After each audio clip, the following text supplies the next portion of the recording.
Welcome to the deep dive. You know that feeling, right? Peeling off a pore strip, seeing all that stuff stuck to it. Feels kind of satisfying, yeah? Yeah. But what is that satisfying feeling, a little moment of, I don't know, triumph? What if it was actually a warning sign? A sign you're doing damage. Today, we're really going to cut through the noise. We want to expose the shocking truth about pore strips. Okay, let's unpack this. Our mission here for this deep dive is basically to reveal the unseen consequences, what these things are really doing, the sources we've dug into. They expose microscopic skin damage, the potential for permanently enlarged pores, and honestly how a multi-million-dollar industry kind of thrives on us not quite understanding our own skin. So get ready, because by the end of this, I think you'll probably rethink how you approach cleaning your pores altogether. Indeed. And dermatologists, they've been trying to get this message out for years, for a long time. But it often gets drowned out, doesn't it, by the marketing, the appeal of seeing something instantly. We really want to arm you today with the knowledge so you can understand why these strips, which seem so harmless, right? Why experts consider them potentially one of the most damaging things you can buy over the counter for your skin. Okay, and here's where it gets, for me anyway, really interesting, maybe a little mind-blowing. What if, like 90% of what you actually see on that used strip, what if it isn't blackheads at all? Is that satisfying feeling just an illusion? It absolutely is. Our sources confirm this is really the heart of the deception, those little dark plugs you feel so good about removing. Overwhelmingly, they are not blackheads. They're sebaceous filaments, something your skin genuinely needs. Sebaceous filaments. Okay, what are those exactly? They're totally normal, healthy actually. Thin, sort of hair-like strands, often grayish, maybe yellowish. Everyone has them. Their job, their crucial job, is to channel oil sebum from your glands up to the surface. They maintain your skin's moisture barrier. Yeah. They're vital. So they're supposed to be there. Yes, exactly. They're a healthy part of how your skin functions, and when you rip them out with a pore strip, you're messing directly with your skin's natural oil regulation. Your pores then immediately kick into overdrive trying to replace them. That's why they seem to refill so quickly. Yeah. Usually within 24, maybe 48 hours. Okay, so you're not fixing anything. You're creating a cycle that can make the issue seem worse. True blackheads, on the other hand, they're different. They're firmly lodged, oxidized gunk oil, dead skin cells exposed to air turn dark. They've often been building up for weeks, maybe months. They don't just pop out easily with a bit of sticky tape. If it comes out that easily, it probably wasn't a stubborn blackhead. Right, that makes sense.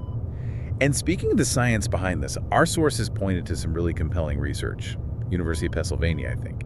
Can you walk us through what they actually found stuck to those strips? Yeah, the findings are pretty stark. That research showed that, on average, pore strips remove something like 84% sebaceous filaments, the stuff you need. 84%. 84%. Then about 12% surface debris, just dead skin cells. And only a tiny fraction, around 4%, were actual blackheads. Only 4%. Wow. Think about that.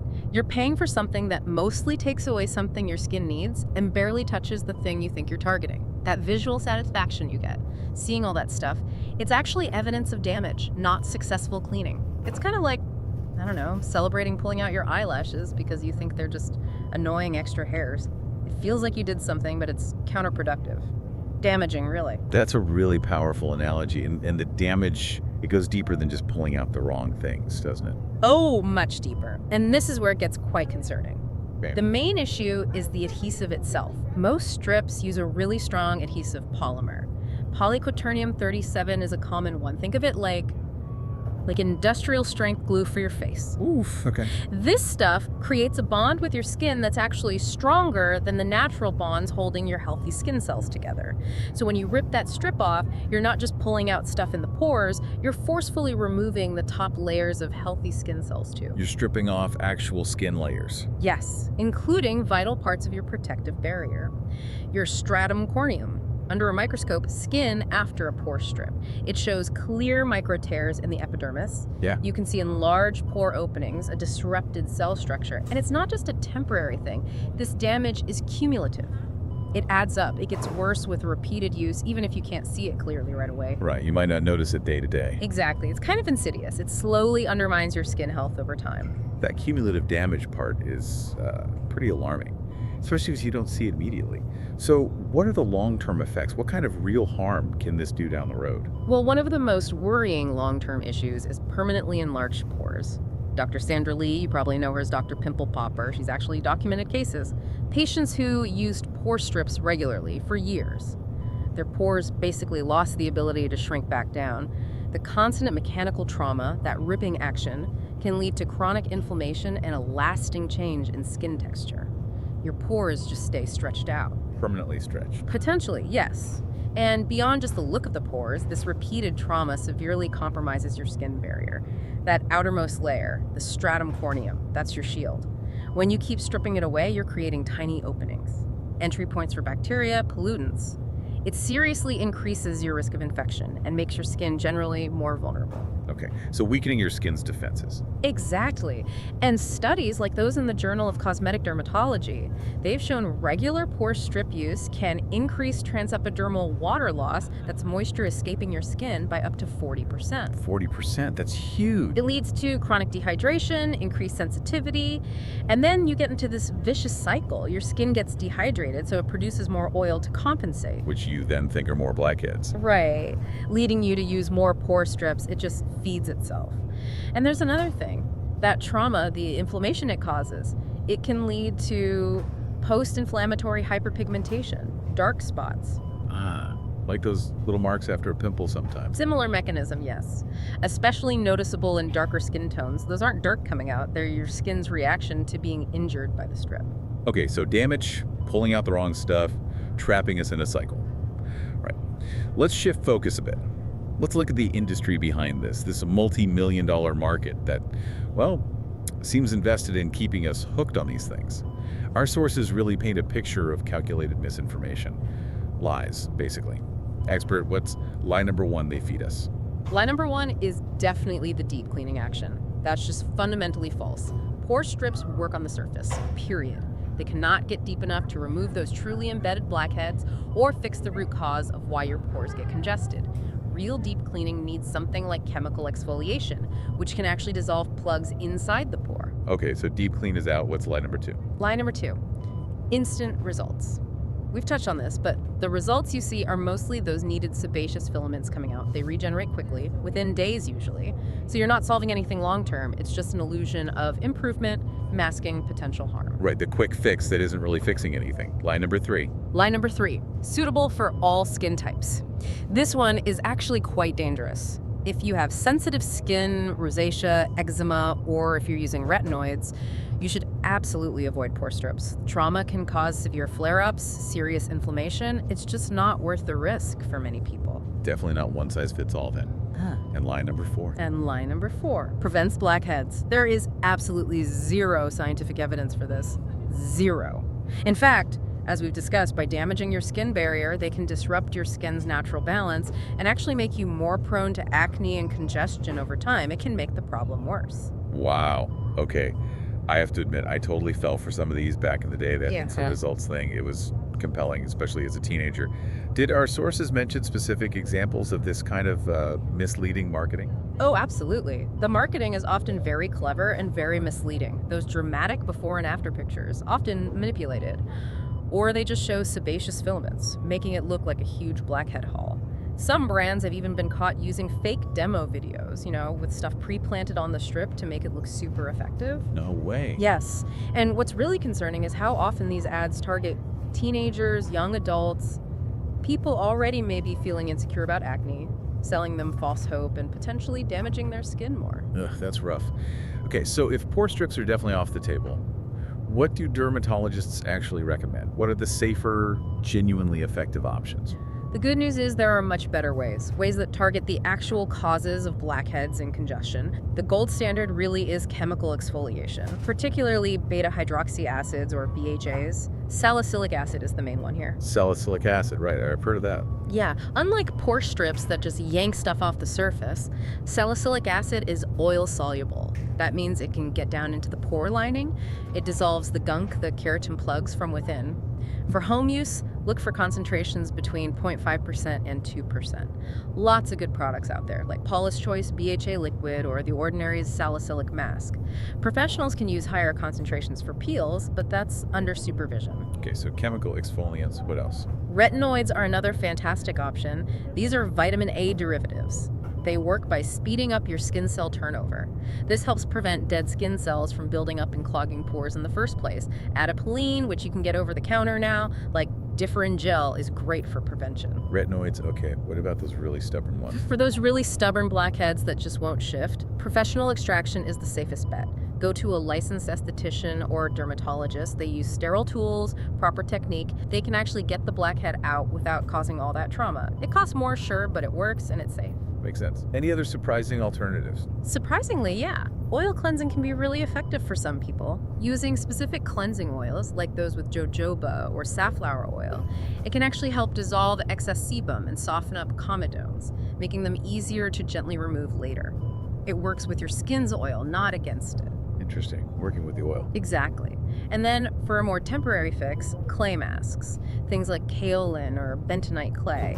They're great at absorbing excess surface oil, making pores look smaller for a bit. Much safer for an occasional deep clean feeling without ripping your skin barrier apart. Okay, this is helpful.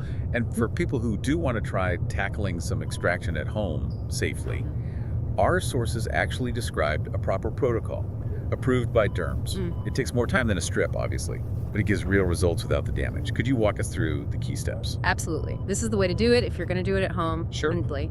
First, preparation. Always, always start with clean skin. Gentle cleanser.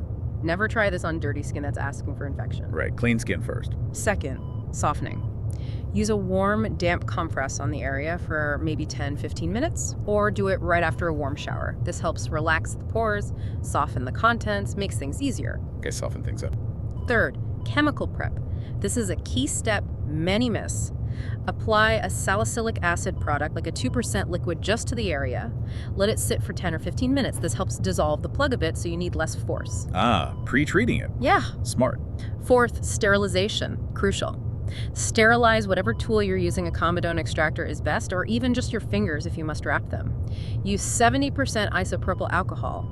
Cleanliness is paramount. Don't skip the alcohol wipe. Got it. Fifth, gentle extraction. Now, the actual removal. Using the extractor or wrapped fingers, apply gentle, even pressure on either side of the blackhead. Gentle is the key word here. If it doesn't come out easily with light pressure, stop. It's not ready. Don't force it. You'll just cause inflammation or scarring. Gentle pressure only, not forcing it. Sixth, immediate aftercare. Once it's out, clean a little spot immediately with an antibacterial solution or toner. Then apply a dot of spot treatment, maybe benzoyl peroxide or more salicylic acid. Helps prevent infection, calms inflammation. Okay, clean and treat right away. And seventh, recovery. For the next day or two, be nice to that spot. Avoid makeup right on it, no harsh products, try not to touch it.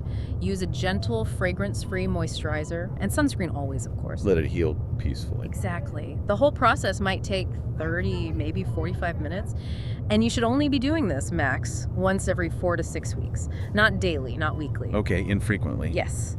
Maintain things in between with your regular salicylic acid use, maybe 2 or 3 times a week, and retinoids if you use them. That's the sustainable way. That's super detailed, thank you. Now, this raises some questions I bet a lot of listeners have. I know I do. Like the big one, okay, I've used these strips for years. My skin seems fine. Am I really damaging it? How do we square that feeling with what the science says? That's a really common thought and totally understandable. The thing is, skin damage from pore strips often isn't obvious right away. It's subtle. The barrier disruption, the microtrauma, it accumulates slowly over time. It's a bit like the effects of smoking, maybe. You don't see the lung damage after one cigarette or even one pack, but keep doing it for years, and eventually the consequences catch up. You might not see issues now, but continued use is likely leading towards visible pore enlargement, increased sensitivity, maybe chronic redness down the line. It's a quiet process until it isn't. Okay, that makes sense. It's cumulative. What about charcoal pore strips then? Are they any different? Safer? Or just a gimmick? Mostly gimmick, unfortunately. Adding charcoal or clay or whatever natural ingredient doesn't change the core problem. It's still the aggressive adhesive removal doing the damage to your barrier. Some charcoal ones can actually be more sticky, potentially even worse. Right. Still fundamentally the same mechanism. Okay, here's another tricky one. My dermatologist actually said I could use Pore strips sometimes. Are you saying my derm is wrong? Ugh, context is everything here. It's possible a dermatologist might suggest one in a very specific controlled situation, maybe, say, to quickly remove some surface debris before an in-office procedure they're about to perform. but that would likely be under their supervision for a very specific, limited purpose, not as a recommendation for regular at-home blackhead removal. If you got that advice, it's definitely worth asking for a clarification. Why, specifically, are there gentler, long-term options for your skin? Good point. Always ask follow-up questions. Okay, what about impatience? I tried salicylic acid, but it didn't give me that instant wow like a strip. Why wait? Totally get the frustration. We all want instant results, right? But real sustainable skin improvement just takes time. You're addressing the root cause, not just ripping off the surface layer. Salicylic acid works gradually. It dissolves the bonds between dead skin cells, reduces oil. It changes how your skin functions over time. You usually need 6, maybe 8 weeks of consistent use to see significant, lasting results. Those results are real, they're healthy, and they don't come at the cost of damaging your skin. They actually heal and prevent. It's worth the wait. Patience for true results. Okay. Are there any pore strips anywhere that are actually safe to use? As of now, not really, no. Not if you're looking for that dramatic, visible removal. The mechanism required for that is the problem. Some companies might be trying to make gentler ones, but they tend to be much less effective at pulling stuff out, which kind of defeats the purpose for most users. It's a difficult balance. Right. Less sticky means less satisfaction, even if it's safer.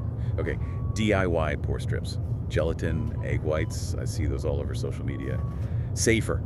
Worse. Oh, potentially much worse. With DIY stuff, you have zero control over the adhesive strength. It could be way too or way too strong, and you definitely can't guarantee sterile conditions at home like a commercial product might have. Egg whites, risk of salmonella. Gelatin mixes can dry incredibly hard, rip skin even more aggressively. It's really not a good idea. Just don't. Okay, steer clear of the DIY face glue. What about teenagers? My teen wants to use them. Is younger skin maybe tougher, more resilient? Actually, quite the opposite. Teenage skin is often more sensitive, more reactive than adult skin. Hormones are already making it prone to inflammation, breakouts, even scarring. Adding the trauma of pore strips on top of that, it can seriously aggravate acne, potentially lead to longer-term issues. Gentle chemical exfoliation, maybe seeing a professional. Much safer, and ultimately more effective for teen skin. Good to know. More sensitive, not less. Okay, last one. I have these super stubborn blackheads. Nothing else works. Shouldn't I use a strip then? Still no. If a blackhead is so deep and stubborn that gentle methods and chemical exfoliants aren't touching it, a surface-level pore strip isn't going to get it either. It might just rip the top off, leave the deeper plug, and cause irritation around it. Those kinds of really stubborn ones. They need professional help extraction or maybe even prescription treatments.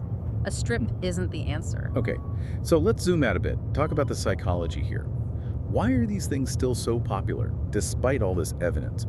It really taps into that deep desire for instant gratification, doesn't it? Seeing that immediate visible result feels like you did something, you cleaned your skin. Exactly. And the beauty industry knows this. They exploit that psychological trigger, selling us products that give that temporary satisfaction, even if it's not great for long-term skin health. It feels like classic marketing over science, preying on our desire for a quick fix. It really is. Yeah. And if we connect that to the bigger picture, the real solution here boils down to, well, education and patience. Understanding how your skin actually works, working with its natural processes, not constantly fighting against them. That means accepting that real improvement often takes time. And the most effective treatments are often the gentlest, the least dramatic looking in the moment. And hey, if you've been using strips regularly, don't panic. Your skin is pretty amazing, it's resilient. If you switch to proper care, gentle cleansing, consistent chemical exfoliation, using barrier supporting ingredients like ceramides, niacinamide, you can restore your skin barrier function over time. It can heal. That's good to hear. It's not irreversible if you stop. Generally, no. So, moving forward, maybe the takeaway is to just think more critically about those skincare promises. When something promises instant, dramatic results, pause. Ask yourself, is this working with my skin? Or is it forcing some kind of change that might actually be harmful in the long run? Usually the slower, gentler path is a smarter one. Absolutely. And maybe reconsider the whole idea that your skin is inherently dirty or needs aggressive cleaning. Those dark spots on your nose. Mostly normal, healthy, sebaceous filaments just doing their job. Your skin doesn't need to be stripped bare to be healthy. Try to embrace its natural functions. Support them, don't fight them. It really is time to maybe rethink that whole approach. Focus on long-term health, not just the quick fix. Investing in science-backed care now. Yeah, your future self will probably thank you for it. Thank you for diving deep with us today. This was incredibly insightful.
Thanks so much for watching. If you enjoyed the video, feel free to give it a like and subscribe to the channel so you don't miss any of our upcoming content. And we'd love to hear from you in the comments. It really means a lot to us.